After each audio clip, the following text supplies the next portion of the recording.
Hey, y'all. Happy Thursday. Good morning, good evening, good afternoon, wherever you are. Thank you, as always, for joining us on today's live stream. My name is Tyler Hakes. I am the founder of Optimist, and I also run the community Top of the Funnel.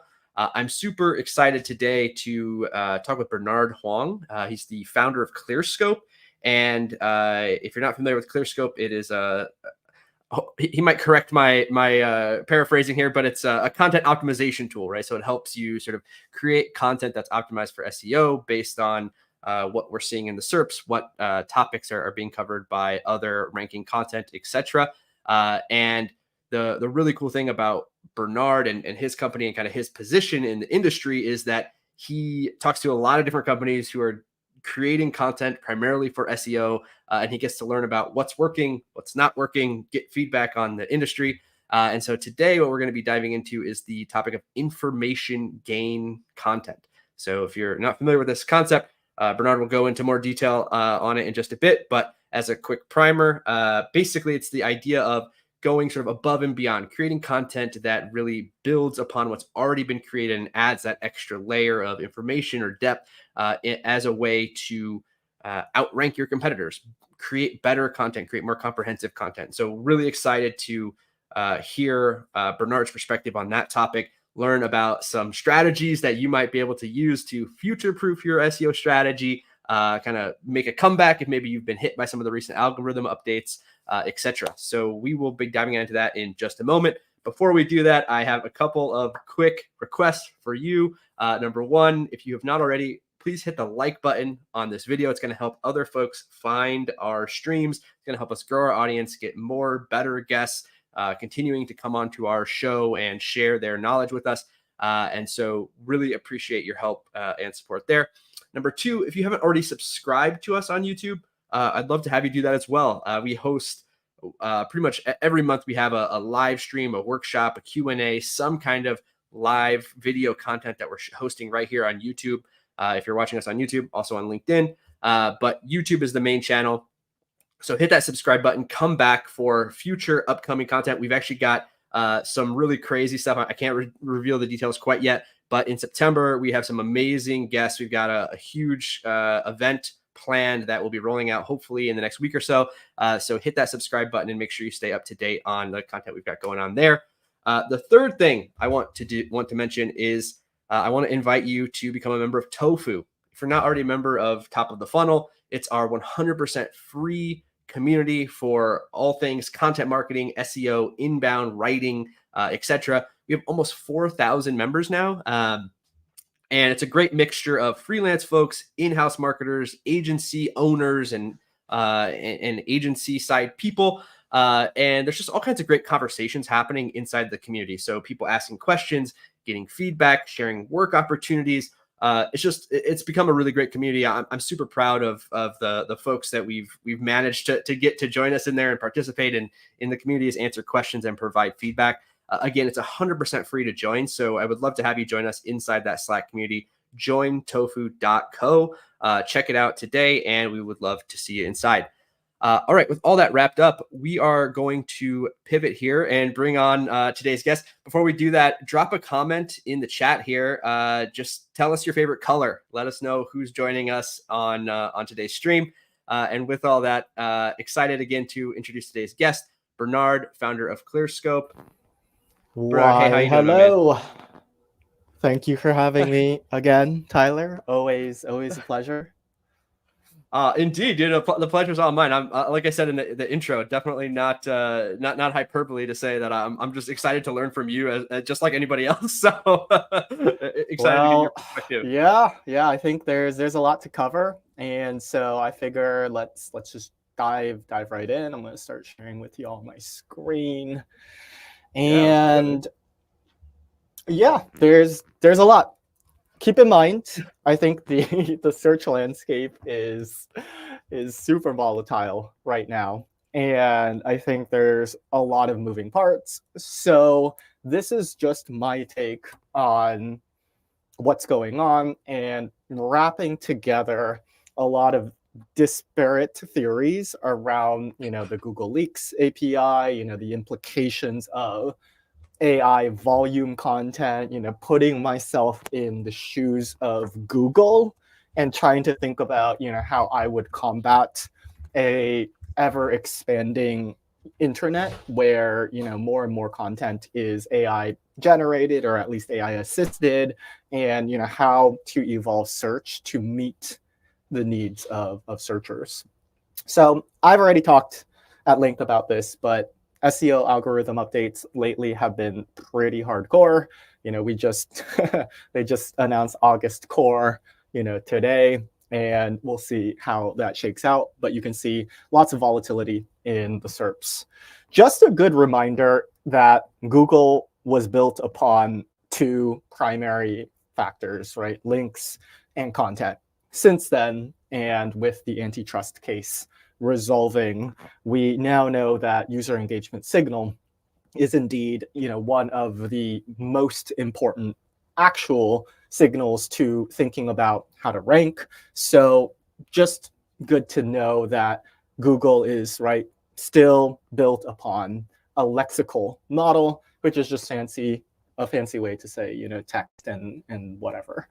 So Google has this knowledge graph check. You can see here, this is a recent search engine land photo that Mario Fisher did, where he tried to map out how all of the API elements, or you could call these microservices, interact with one another. And you'll see here in the top right, in terms of this entities thing, you have this one database called knowledge graph that Google appears to care about, but clearly it's a really complicated model, all kinds of different things going on.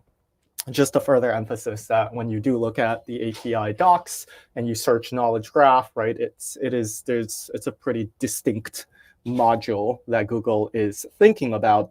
And I think the most interesting part of the Google leaks, in my opinion, is this idea of a site focus score and a site radius. So people have been calling this topical authority.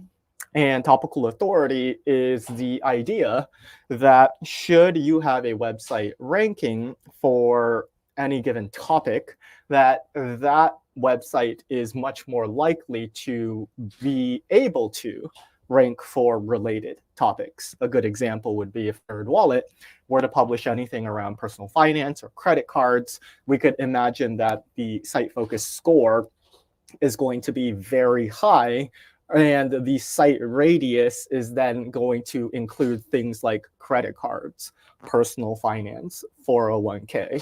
I bring this up because I think that given the landscape of how Google search works, it's important to keep all of these things in mind as we then start to think about how to approach SEO in the future. At this point, I think we're all convinced about that Google uses user engagement signal. These documents got leaked pretty much everywhere, and the dialogue is indeed the source of the magic, right? So Google has these things where they say, well, we don't actually know what users care about. We just farm user engagement signal, and that's what's important. The Department of Justice trial cases really confirms that, they're buying their way into the default search engine. I think primarily Apple and Mozilla are interested because Google has a very generous revenue share model. But that's all to say that Google recognizes that at the end of the day, user interaction is going to be how their model surpasses all other models, and they want to lock out the competition, whether that be Bing or Search GPT, from getting this kind of use. And I think this is very interesting. So SERPs evolve. Yeah, go ahead. Sorry, can we just, for anybody who hasn't been sort of following closely with the user interaction stuff, can you just give us sort of the 101 version of sort of what we've seen here or learned here? Yeah. I think it's pretty much here. Yeah. So essentially, what happens is that Google is conducting an infinite A/B test, put simply, and us as searchers or users of Google are the test. And Google is pretty confident that, I'm a legitimate user or Tyler's a legitimate user because we're logged in. We have a legacy of having a Google account. And then they say, great, all right, in America, in this geography, I'm going to try 3 results for kiwi where they are all the fruit. And they serve that in the SERPs. Well, if I'm searching and I'm disgruntled, then you can imagine I will go back to Google and perform an additional search and say, no, I want kiwi, the New Zealand flightless, bird. And that's the animal. So in doing that, what I've trained Google's model is I've given it one data point, that a search engine results page that is 3 results, just the fruit, is not good. And they should consider including the flightless bird. Now, obviously, they're going to test that in New Zealand, and maybe there'll be 3 results with the flightless bird, and then some people might type in fruit. So all of these are being done all the time, and that's why you see your position fluctuate in the search engine results page. Maybe today it's position 1.6. Tomorrow it's position 2.2, right? Google is just doing this because they're saying, okay, can I beat the current number 1, or should something else be there? So that's it. The most engaging content wins. And that's essentially what the documents are all alluding to. And this starts to then segue into really breaking down how the Google search algorithm works and understanding what phase or part of the Google game that you're in. So let's now finally talk about information gain. What is information gain? It comes from this patent right here, and you can see in the highlighted text, it says an information gain score for a given document is indicative of additional information that is included in the document beyond information contained in documents that were previously viewed by the user. That is a mouthful, so let's just make it simple and think about it in terms of a relationship of entities and concepts. So you can imagine if we are on the Google search team and we are designing our algorithm, well, we have a massive problem and challenge on our hands, right? How do we know how a topic is evolving? When is it evolving? And why is it evolving? And given that anybody can type anything into Google search and they're trying to find the most relevant answers to match that particular query, then they have to rely upon what is called a knowledge graph, or put in another way, a relationship between entities and concepts that Google understands for any given topic. Information gain then refers to the idea that most topics, should they not be historical, factual, so on and so forth, are in constant flux. So right now we can make the assertion that SEO is very related to artificial intelligence. And then within artificial intelligence, we have large language models like Gemini, ChatGPT. We have this idea of AI generated content, whether that's good or bad, and helpful content updates, all of these different things. So information gain then refers to the idea that Google wants to serve users potential directions of where a topic could be heading, and then use user engagement signal to understand whether or not that content is actually doing a good job meeting searcher needs. So that is why information gain matters to Google, right? Topics are evolving. SEO could be leaning towards topical authority. It could be leaning towards artificial intelligence. And Google needs to be capable of surfacing interesting developments within the topic to users. And they do that by, again, scanning using natural language processing to understand all of the new documents that are entering for that particular topic, and then gauging, right, how many of those documents are actually providing new interesting information to the topic that can then be used to test against user signal. So what's happening is this, right?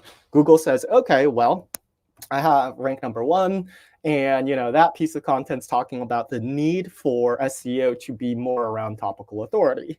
But at the same time, I'm seeing this drift, this topical drift that SEO is talking about, a lot of artificial intelligence. So this is why you see your positions fluctuate so much, right? Google says, okay, well, we'll try rank number 1 with SEO that, like a piece of content that talks about topical authority, and rank number 2 about AI. And then, in a week, they might collect enough data, depending on, how much your topic is searched for, and they'll say, okay, let's flip it. Let's try rank number 1 as the document that's leaning towards AI, and rank number 2 on topical authority. Google then says, okay, well then, how much legitimate user signal are we getting in the definition that when we send the user to that result, no additional actions are performed on Google, right? Google could then say, okay, that was a great experience, right? We sent a user there, we confirmed they're legitimate, and when they went there, we didn't see them come back. Now, I'm sure a lot of people do go back and then click on number 2 or perform an additional search refinement. And in those cases, Google can then say, okay, well then, that didn't do as great of a job at concluding the search journey as that other one that I tested. So that's what's going on, right, when Google is testing all of these different things. So user engagement then reinforces learning to say that if we're going to Google a topic, actually, Google is finding that when they serve the piece of content that talks about SEO and, really leans into the AI angle, that does a better job concluding the search journey. And then, if it's around topical authority, maybe not. So that becomes the number 2 answer. So the interesting fact is that Google has kind of created its own demise in a very strange and roundabout way. And as a result, Google is scrambling for unique and original content. So what I mean by its own demise is that, through the years of Google algorithm updates, they've definitely had an algorithm that was looking for, entities, that was built upon backlinks and user engagement signal, where, brand trustworthiness was a really big factor, right? Because I'm much more likely to click on a result that NerdWallet published just simply because I trust NerdWallet. And through the years, what that has done is it's essentially crushed a lot of small publishers and kind of thrown them off the search engine results page, because Google's not rewarding that type of website for having unique and interesting perspectives. Enter artificial intelligence, and what happened was that type of content, right, kind of the incremental, slightly better content that brands published, all of a sudden became commoditized, right? You could now ask ChatGPT, Gemini to create a 10,000 word article on topic X, and it will do it, and it's not terrible. And Google says, okay, well, this is a big problem, right? If everybody starts doing this, then a lot of that content is just going to be crap, and we can't be serving that to users. So Google then starts to think, okay, what can we do to solve our problem of content just becoming more and more commoditized? You'll see here, right, Google strikes a deal with Reddit, $60 million deal, $60 million deal for Google to use its data. And the assertion here is that, well, in the leaks documents, you see UGC times 1,000, right? So it's very heavily weighted by Google. But the idea is that communities produce discussions on topics that are one of the fastest ways for Google to understand how a topic is potentially evolving, right? So if Google is getting a direct feed into Reddit and all of the comments and discussions that are happening, you can imagine, right, what Google is doing is that it's using this to train its models on where information can be gained for the, hundreds of thousands, if not millions of discussions that are happening on every day. So in a very, theoretical sense, you can imagine Google has this direct feed. They're ingesting it into, their complex microservice thing where they do machine learning, understand entities, build knowledge graphs. They get this sort of thing. And then they have this idea that then says, okay, well, now we have a pretty good footprint of different directions that a topic can be heading. And that's further reinforced again by user-generated content signals like upvotes and comments. So what Google is then leaning into is this fact that they have encouraged a ton of content in the past that was just slightly incrementally better than one another.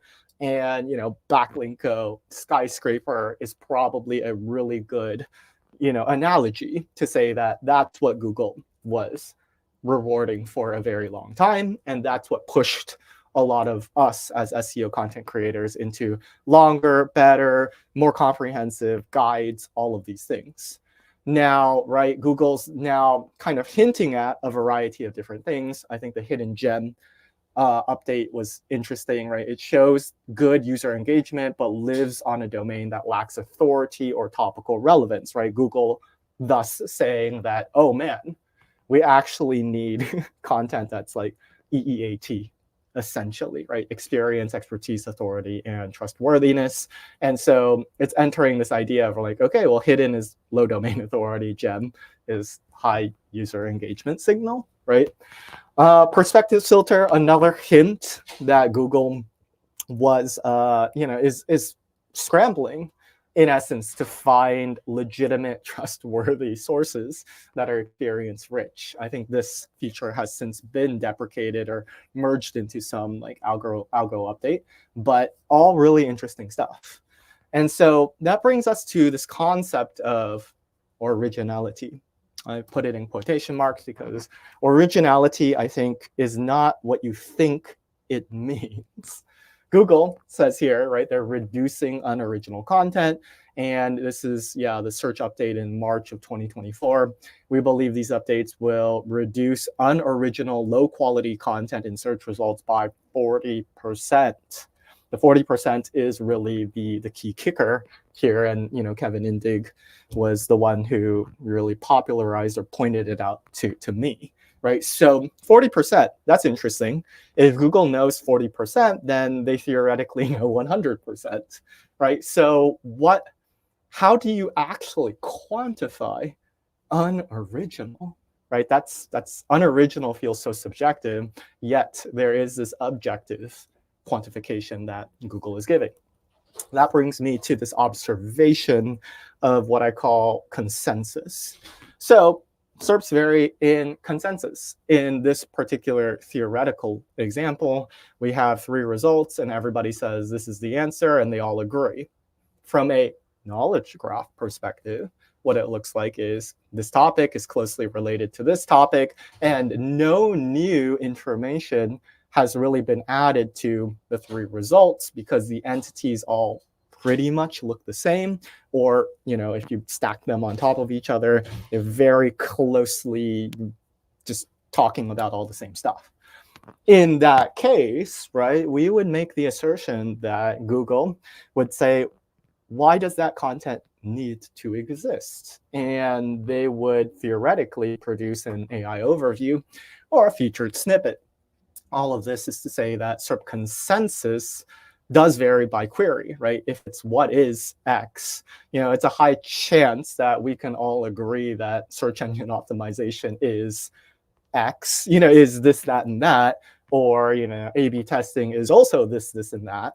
And right when we start to talk about, oh, my experience learning SEO, which is more of an experience or an insight, you can imagine that knowledge graph entity chart thing is going to look really different, right? It's going to talk about, for me, 42 floors and Moz and Rand Fishkin and Whiteboard Fridays and, Black Hat SEO and PBNs and like it's going to have a really different footprint compared to an article that looks like, what is SEO?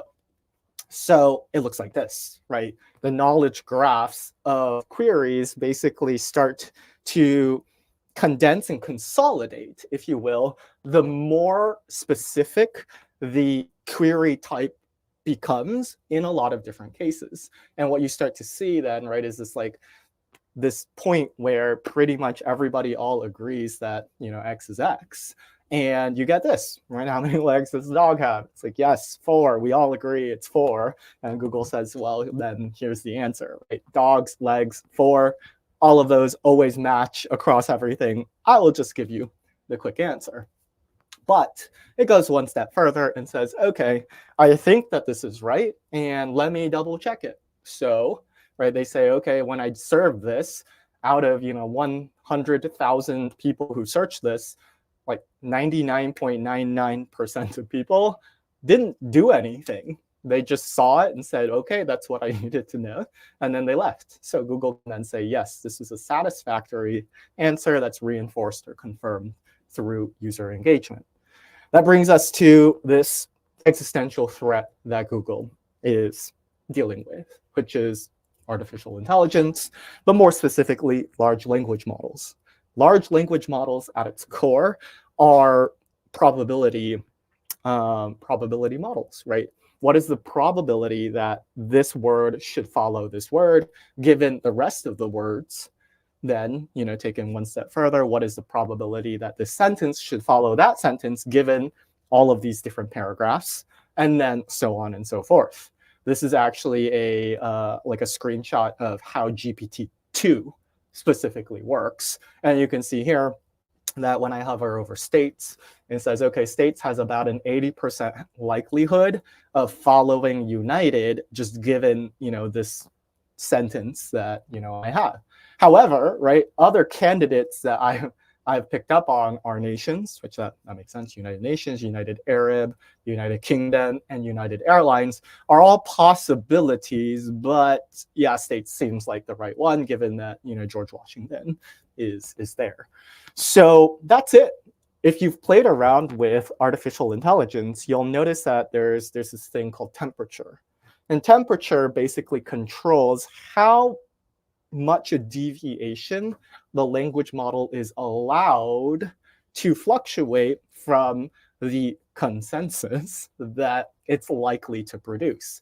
You give it a high temperature and you set it at 90%, and it could actually choose nations, but it probably wouldn't choose Arab, right? Like in this particular case. So that's why, generally speaking, a lot of people keep temperature fairly low, because they don't want it to hallucinate, create inaccuracies, all of those different things. So that brings us to this, right? So where LLMs shine, and actually where a lot of machine learning and data science is going, is basically to prevent hallucinations, inaccuracies, and just non-factual statements that AI is producing. And so the more training data that AI has given a particular topic, the more confidence it has to produce content. But that brings us to the con of AI content, is that when it produces the content, guess what it's lacking? Any potential where the topic is drifting, because it's not as confident in it. Obviously, through AI assistance and prompting and all of that stuff, you can nudge the AI into this left territory where the subtopics and the things are unsure, but it's really by default going to stick to everything that it already believes. Brings us to then some interesting observations about recent updates, more specifically the helpful content update. Some people have been calling this baby panda, and I think that is very interesting. on the surface, right, there's like, okay, well, lyric websites, grammar websites, celebrity net worth websites, coding websites, right? These websites have been most severely impacted. The initial assertions were things like, okay, aggressive ads, more affiliate links, worse user experience. But let's put it in a different way, right? Why is it called Baby Panda? A lot of people also made the assertion that, well, grammar websites, what is the difference between an N dash versus an M dash is more or less the same. You can see here the lyric websites, right? This is lyrics.com. Well, if everybody says this, Barbie girl lyrics is this, Google's just going to take that.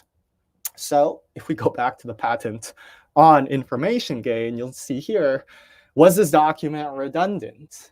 Redundancy is a very interesting concept then within what Google is looking for. So the problem then with what is going on is specific to, I think, information gain, right? This is the going theory. If rank number 1 is a lyric website that says basically all of the entities that Google already knows, and so does rank 2, and so does rank 3, well, no new entities means it is redundant, and redundancy or entity overlap is actually a very interesting way than to think about information gain.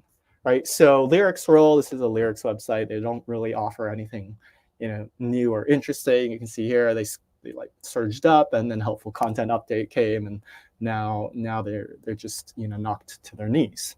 However, Genius.com can stay afloat because they have Genius annotations, and that's user-generated content that users are submitting, but really, thought more from a knowledge graph perspective, it's the fact that it's introducing interesting relationships between entities that Google is seeking and seeing as additive, right, to the topic. So, right, there is now this extra factor of AI overviews that are sitting in some SERPs in the above the fold experience. And AI overviews are basically, I call them just featured snippets. They're like slightly better in some cases and slightly worse in other cases. But I think the overall idea is that AI overviews or featured snippets are really designed to answer consensus queries, right? If we all agree that user-generated content is content created by customers about a brand and posted online, well, then why wouldn't Google just display that rather than having 10 blue links for like, what is UGC? So when I think about reducing unoriginal answers by 40%, what I think about is how much a content is adding to the topic from a knowledge graph and information gain perspective, right? Like if we're thinking about them by query class, Google already has, and so does AI, a ton of training data on specific types of queries or topics, like what is a pimple? Symptoms of pimples, right? Those are all very tightly consensus. And when Google looks at that as a topic, they likely see very little incremental gain to any particular search result that it's looking at. So they say, okay, if that is the case, why wouldn't we just eat or cannibalize that set of queries because with our AI overview, because that totally makes sense, leaving us then with this slice of the pie around experience, insights, perspectives, these kinds of things that AI is not so good at doing. So I think this is it. Google is basically envisioning a search engine results page where an AI overview sits on top of some SERPs and does a satisfactory job of answering specific query types. Those query types are likely to be the topics that have a higher amount of consensus. And what they're expecting or trying to use propaganda to drive us as SEO content creators to do is to contribute to the information gain of the below the fold SERPs that Google needs original and engaging content for. So let's kind of sum this up, but from a more technical perspective. When Google asserts create original content, Google is not saying, just write a whole essay on whatever you like. They're saying that original content needs to fit the model of what we believe the topic is likely evolving towards. How does Google determine what the content is evolving towards? Currently, I believe it's looking at forums, Reddit specifically. But back to that idea of site focus score and, like site radius, I don't think that any website can qualify to change Google's idea of where a topic is heading, right? Or else I could create, 5,000 domains that are like bernardsblog1.com, bernardsblog2.com, and, try to nudge a particular topic in a certain direction. Google's not going to allow that, right? They're looking at the nerd wallets. They're looking at the sites with enough focus and radius to say, okay, well, we trust what you have to say, and what you have to say that informs where we believe the topic is heading.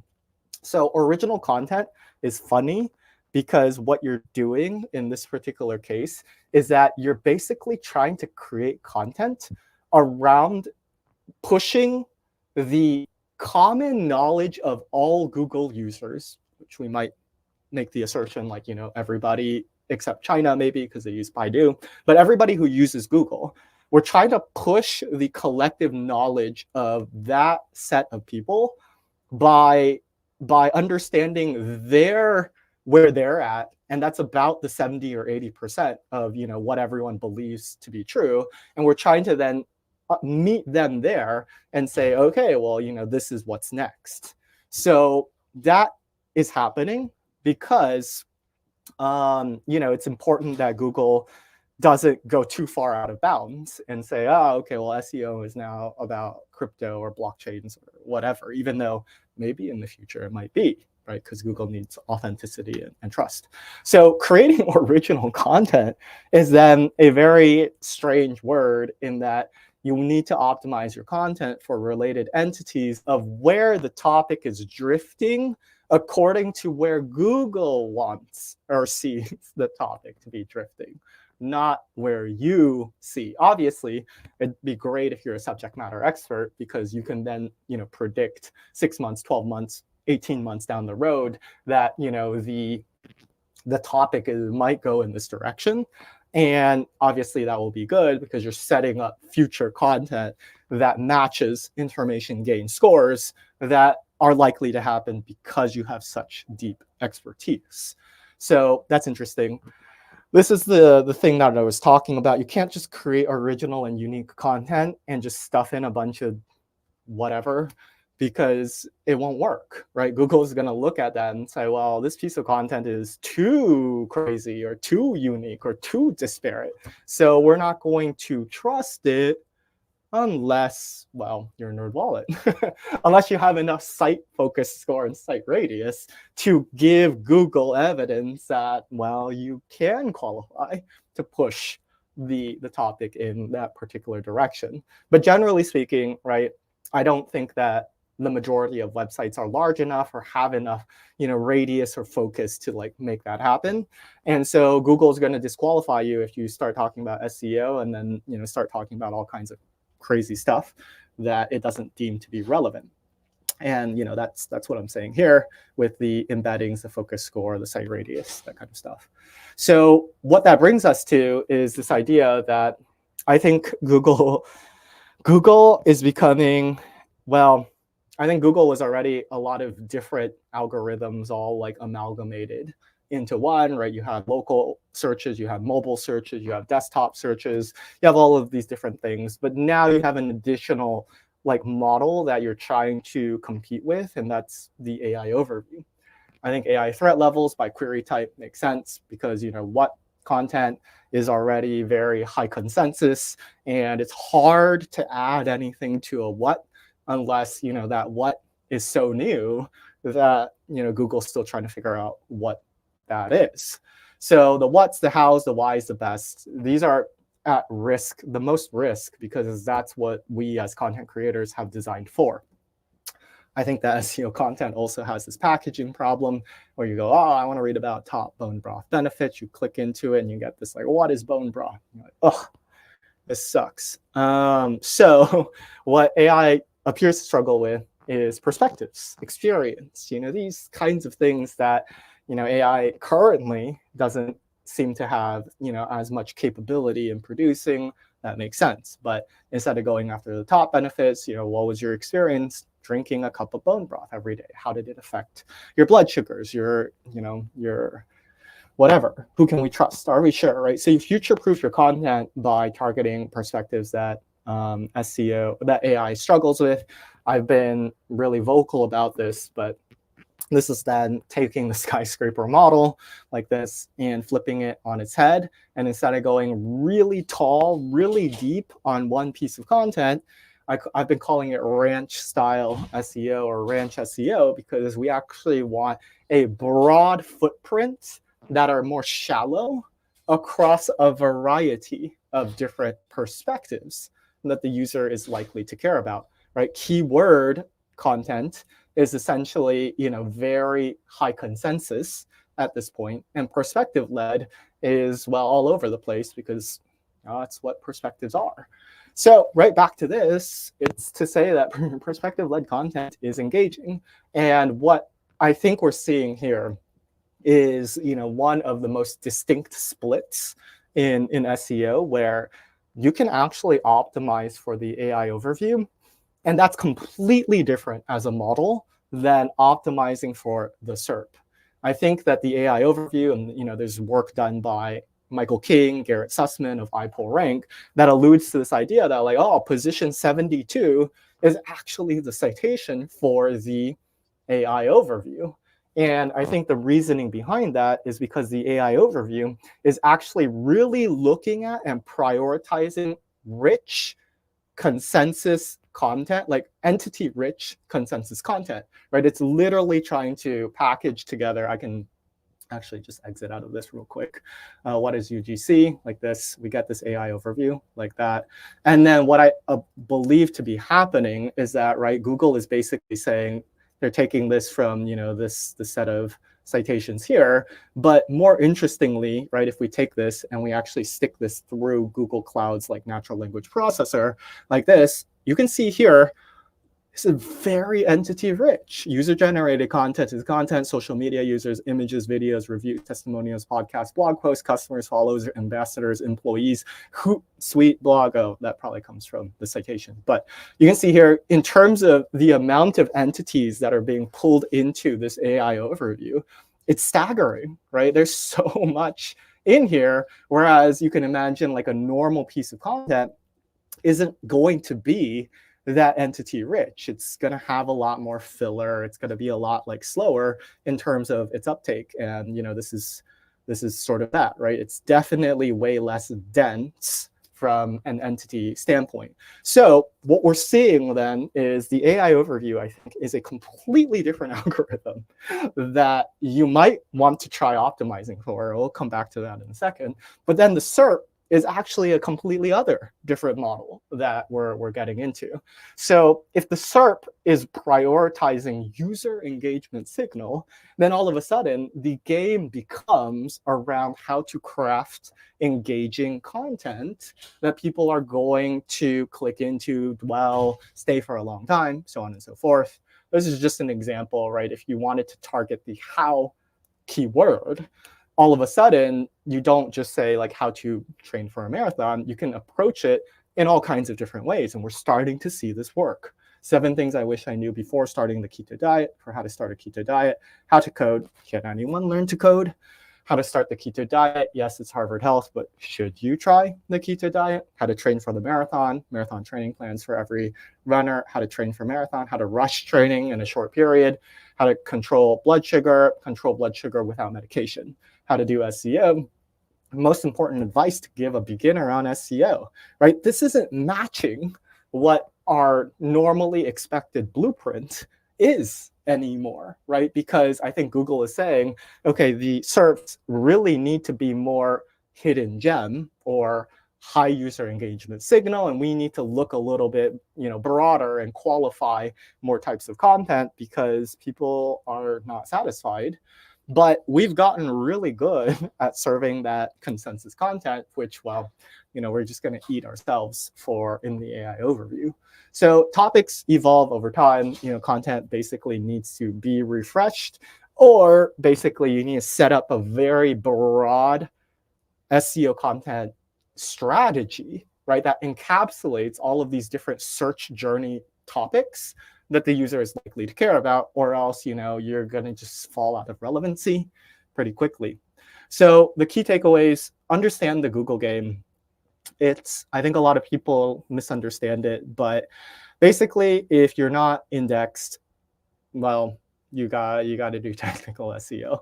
But generally speaking, technical SEO, in my opinion, is it's a way for Google to access, understand, and serve your content. It's more negative factors. You can imagine a blank page, nothing, will load very quickly and have no technical SEO errors. And so you get -0. If your page is slow, you get -200 points, so on and so forth. So technical SEO is basically just negative dings that Google puts against your site, but it does that because it's really just trying to use it to understand and want to serve your content. So that's phase one. Phase two is this like scattered orange dotty thing, but this is the sampling process, and this is what I think people refer to when they say, well, you gotta build more links, I'll build more authority. And the reasoning is because, right, Google is basically wanting to sample you, but it doesn't fully trust you. And that makes sense, right? If I have Bernard's blog and I want to start ranking for weight loss pills, Google's not going to trust me. I have to, refresh my content, build trust, build topical authority, build links, and then each subsequent thing will make Google say, okay, well, maybe I should take another look. Maybe I should take another look, until you catch into what I usually call the front page. Front 2 pages is decent. And that's the user engagement signal game. This is where, you see the solid orange line. And the solid orange line is, okay, well, is your content actually doing a good job meeting searcher needs? Onto this, right? I think that Google's algorithm is now distinctly 2 algorithms, like very distinctly 2. The mobile and the local and all of that. I think those are all just like iterations and improvements upon the core Google search. But I actually think now we're actually seeing a world where there's 2 different algorithms.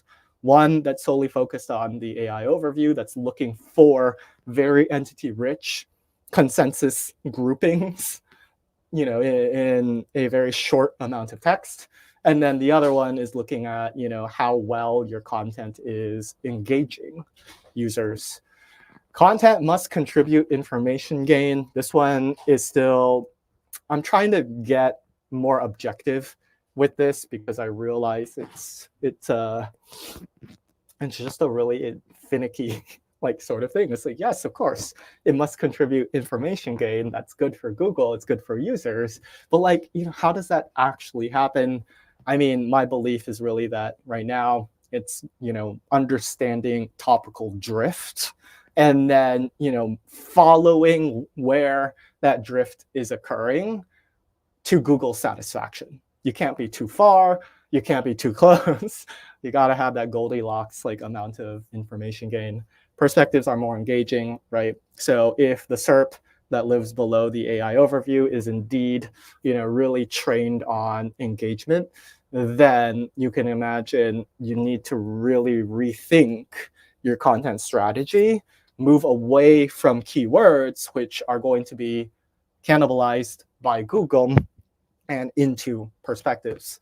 I'll leave you, though, with this, in that the cannibalization of Google searches is nothing new, right? Google bought YouTube very early because they recognize that, that itself is a search ecosystem. I no longer go and search for toilet paper on Google. I just go straight to Amazon. So Google has gone through a history of cannibalization. Yeah, weather and stocks. I sometimes Google like stocks and weather, but I don't need to. I can just check my phone. That said, I do think we are on the cusp of the biggest cannibalization of Google searches. And that is happening around the keywords that are high consensus, because Google is saying, yeah, well, that's not that useful if we can just paraphrase it, summarize it in the AI overview. We want to serve that as the answer. What is UGC? And then the first result in the SERP is going to be like, how I leverage UGC to grow my whatever by 72% or something like that, right? And that's going to be way more interesting for the user. And so I think that's the future that we will see unfold in the next year, 2 years, something like that. I double checked these theories. I know there's a lot of theories at play with a variety of the top folks in the space. People had all kinds of interesting things to say and add, but overall, very positive. And now I believe we have time for maybe a handful of questions. Wow. All right, Bernard, that was amazing. Tons of tons of thoughts and insights. Thank you so much for kind of going from like the technical underpinnings and really sort of showing us how that plays out in the real world. We will be taking questions, so pop those in the chat. We already have a bunch of questions, so I want to get to as many as we possibly can here. Before we dive into the user questions, I'd love to just kick things off first. So just to make sure that I sort of understand your, I guess, like your kind of hypothesis correctly, basically what you're saying is that you think like in the future, when somebody searches for bone broth, the AI overview is going to say, here's what bone broth is. Here's like the very basic information about it that you would normally cover in like a what is bone broth kind of article. And then the actual blue links below that will be more diverse in that they will offer more of these like perspectives and different sort of takes. Is that sort of what you're envisioning will happen? That is what I am envisioning. Let's just Google it right now and see. Okay, so no AI overview. Some products, some stuff here, a lot of videos, some more products, the benefits and the risks. So I would say, we're not completely quite there yet. I mean, this is more of a product thing. So, but yes, I do think that that's right. It's going to say, what is bone broth? Top benefits associated with bone broth. And then, we're going to come here and it's going to be like, 7 reasons why I tried bone broth, for 30 days. And that's going to like exude this experience, this perspective, and be like, yeah, that's what I want. I mean, this one is indeed, more of a product related one. So let's just, yeah, is it good for you? You have the discussions, either why you should make a part of your blog, beef versus chicken, right? So already seeing some fractures like start to form, but I think it's going to just fracture like even harder. Yeah, we're seeing this like kind of here as well, right? Okay. Thanks for clarifying that. So one sort of follow-up question on that. In terms of like actually crafting the content, then like, do you think like will the ranking content, the blue links, does it still need to cover like the basics? I think SEO in the past, generally, the best practice has been, hey, you got to cover everything that's already been covered, and then you add on like your unique perspective or your unique, information gain. Is that still going to be the case, or do you think it's going to be just give me the unique part, and that can rank on its own? Yeah, that's the real, juice that I'm trying to unpack. And okay. I don't have a strong answer for you here. Okay. I think in some ways it's very important that Google make sure that the key things are included. You can click on these 3 blue dots and it will, let's see here, search. Yeah. Sometimes they give you a little bit more like interesting stuff around, why this is why this is, qualifying. So yeah, I think this is one of the biggest struggles that Google has, right? They can't just allow any low domain authority website to like rank, especially for YMYL, your money, your life. But if they just stick to the big names in the space, it's all kind of more or less the same. Uh-huh. So what do you do? Yeah, Anyways, right. I don't Right. have a good answer for you here. Okay. So TBD on sort of what the, kind of more the new optimal content structure might actually look like, right? So it could be, sort of smaller, shorter pieces. I guess that's sort of your ranch style SEO that you mentioned, right? Is that like it would be sort of, here's just like my unique perspective on the benefits or what happened when I drank bone broth for a month or whatever. Yeah, I think it gets very intricate. Well, there's YMYL. Obviously, I'm going to be more cautious with that. There's there's personalization. It looks like they've been playing up this whole idea of brand. Very Mm, very much. There's this whole like about the source now, and so this might just really be specific to YMYL. You probably, if I'm like, what is UGC? you mm-hmm, know um Bazaar voice, let's see. Yeah, so there's still like all of these. Yeah, this one isn't actually in the knowledge graph, right?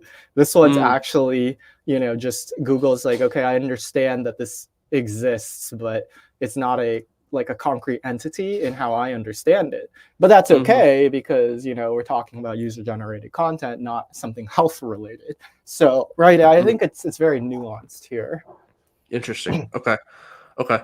Let's jump into some user questions. We only got a couple minutes. So, Celery Soda One, help us clarify this. So they're wondering, going back to the idea of like, sites kind of pushing the knowledge graph or sort of advancing new ideas. They want to know basically like how much of a risk is this? Can somebody just like, or I guess, sorry, they're framing it the other way. If I say something that doesn't agree with the consensus, do I have no chance to rank? Yeah, I mean, the core answer is nuanced, but it's not that if you say something that doesn't answer the consensus, you're not going to rank. Because basically, I can say, here's 7 reasons not to drink bone broth. And I can cover all of the entities. I can just frame it in a Mm, negative way. Right? I can mm-hmm, say, yeah, debunking common myths. Bone broth is good for joint health, like, mm-hmm, collagen, blah, blee, blue, right? And so I can literally say exactly the same thing, but in a negative context. And I actually checked all the boxes and contributed information gain. I'm just disagreeing with the consensus. In some cases, that's actually good because it's more engaging, right? Like mm. Google like looks at it and like, oh wow, like don't drink bone broth, like whatever, right? Like that, then, that's maybe more click worthy and it will qualify to rank because I covered all of the entities. So I don't think it's you know, if you disagree with the consensus, you're not going to rank. It's that you can disagree. You just got to cover all of the knowledge graph entities that Google is expecting. Yeah, that makes sense. Okay. Brian, I know we're just about out of time, so I just want to get to one more question, which I think is maybe a helpful kind of summary here. So Estelle is asking, sort of putting this idea into practice and some of the things that you've talked about, is one solution or is a solution to, basically spy on some of these high profile competitors and like copy what they're doing in terms of like adding new topics or sort of pushing the knowledge graph? Okay. This is like sort of fixed, but or was it? Let me see. I'm logged in. Fixed. Um, this is the pinnacle of, I think, what publishers struggle with, Okay. and it's this like cat and mouse game, if you will. Basically, a small site comes up, shares relevant, interesting information around a topic that adds to the knowledge graph. Google says, wow, that's great. It then momentarily ranks it high. In this case, it's floated back up, but iPull rank is nowhere near here. So, anyways, and momentarily like starts to go high. The topic catches with more mainstream media, more mainstream publishers, more, you could apply this to business websites, all of this. And people start blogging about it and talking about it, like say search engine land, like that. what happens is that Google looks at this and says, wow, this site radius and site focus score is way more about SEO than SparkToro, which is basically more around, influencer, audience building stuff. So this then matches the information gain that SparkToro initially contributed to, but because of, we can just call it topical authority, because of topical authority, it basically like ranks on top of it, because now it has copied all of the information gain, right, that SparkToro initially brought to the table, but gets more benefit because it's a stronger brand and has, more focus and all of that. So this then eats that. And then SparkToro gets dissatisfied and they're like, God, like this, ugh. And they get pushed down. Like, I don't know where iPull rank is. So in this scenario, it's sort of the opposite, right? Is that, a smaller site, your site, let's say Estelle, you write a groundbreaking original piece, and then a publisher sees it and says, hey, this thing's ranking highly, I'm going to copy what she wrote, and now they are going to outrank you because they have higher authority. That's right. So that's been the virtuous cycle of SEO. Which is that virtuous? It's what Google's been doing, and it's left a lot of small publishers unsatisfied, and they've stopped producing unique and original content because they're not being incentivized to do so. So yes, that is why Google literally has to do this, because they're like, we cultivated this thing, and now we're scrambling for unique and interesting content because we have continuously denied like rewarding that for now, 10 years. And here we are. And so I guess just as a final parting thought there, Bernard, and then we can wrap up. If you're the small publisher in that case, what do you do? What do you do? Well, I think you be hopeful that Google is really threatened by AI, and that threat makes them willing to change, which I think we're seeing, right? I think we're seeing. And if that is the case, right, just back to this presentation, I'll just go to the skyscraper thing like here. If that is the case, then I think you take, what classically was 4 pieces of content, what is X, how X works, benefits or pros and cons of X, and you split that into 50. Okay, 50 is an exaggeration, but you split it into like 20, right? And it's like, hey, does having a UGC program actually help SEO? I tried, imparting UGC into my SEO content, and here's what happened. I surveyed Tyler and Bernard about the impact of UGC and SEO, and here's the interview or whatever, right? And so all of a sudden, pros and cons can be split into at least 5. Like, does it have benefits? I interviewed some experts, I tried it, right? There's all kinds of different ways to split it. And then I think you just believe that the future, right, the future of SERPs is actually this, which Google appears to keep pushing, right? They're like, okay, we scaled AI overviews. When they made it really experimental, the part that they messed up was that they didn't make it super about consensus, right? They made it, if somebody said anything anywhere, then I'm going to reward that. And that's where they made a really big mistake. That's why they rolled it all back. They also said, yes, that was because you're on labs, and you're not on labs, that's not going to happen. And it's because they're trying to get us here, and they're like, maybe we can do it here. And then they found out that they can't. So this is going to be this. And then I think the future is going to be that. And how you play is that, unfortunately, you just have to create more broader content that is, structurally thinner, like less deep, right? Like, because you only have one title tag and one above the fold experience. That was sort of the note that I was trying to make with the packaging problem statement here, right? It's like, WebMD is going to struggle because they're serving this and there's only one title tag and one above the fold. Theoretically speaking, then what will hopefully end up happening is that by focusing more on this, you basically build more authority topical authority, site focus score, site radius, and then you yourself become the, kind of authority on that particular topic. And then, you get the halo effect, if you will, of being the brand that talks about whatever it is that you want to talk about.